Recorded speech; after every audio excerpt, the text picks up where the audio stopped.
Huy, effective nga. Hello mga sangkay. Andito na naman ang sangkay niyong maingay. Another day, another someday. Ano?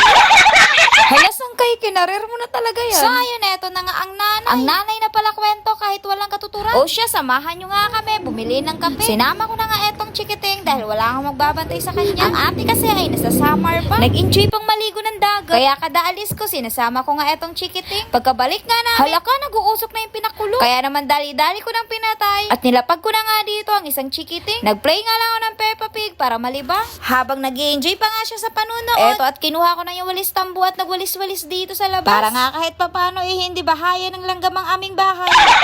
Pagkatapos ko nga magwalis, kumuha na rin ako ng mug. Magtitimpla nga ako ng kape para naman may nitinita ng aking sikmura. Ibang brand na nga yung gamit ko dahil sa isang brand hindi nga ako nakakatulog. Sobrang tapang kasing tapang ko.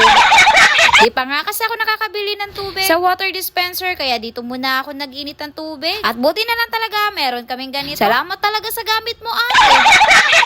Dito na nga ako nagkape sa tabi ng chikiting. Makikinood na rin ako sa pinapanood niya. Pagkatapos ko nga magkape, naisipan ko na nga ang paliguan siya. Kung dati nga nung nandito ang ate, pinapaliguan ko to ng alas 11. Ngayon na kami lang dalawa, agoy ang aga. Very good ang mama.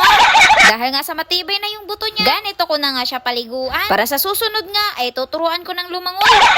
Huy, bakit naman lang? Buti na lang talaga, nakikisabay itong chikiting ko. Nag-i-enjoy naman siya sa tubig. Hindi siya lamigin. Kaya tuturuan ko tong lumangoy. Para pareho sila ng ate niya, ng mga sirena. Sinuotan ko nga ng dress. Dahil lagi nang napapagamalang lalaki. At buti na lang talaga, hindi niya na sinusuka yung vitamin sa pinapainom ko sa kanya. Hay, ang buhay nanay na may maliit na bata. Araw-araw ang gawain ay pabalik-balik lang. Linis bahay, paligo bata, tulog nanay. Tas bukas gano'n naman ang gagawin. Pagkatapos ko nga bihisa ng chikite, ito ang ulirang ina, magsasaing na. Yes, sangkay, yung pinakuluan ko ng tubig kanina, yun din ang aking pagsasaingan. Goods na goods nga talaga ito sa mga estudyante. Na mga nagvo-boarding house dyan. Aba, sangkay iba na nag-promote ka na ba? Wala nang hugas-hugas, diretso salang na yan. Pagkatapos sa sinaing, balik na naman tayo sa kwarto at patulugin itong isang chikite. Nung makatulog na nga, eto, andito na ako sa CR. Magpapaganda tayo kahit sa bahay lang. O siya mga sangkay, eto pala yung sabon na gamit ko. Totoo mga sangkay, effective to. Namuti nga ako. Tapos yung maliliit kong butlig sa muka, nawala siya. I-try nyo to mga sangkay, lagay ko sa baba yung link.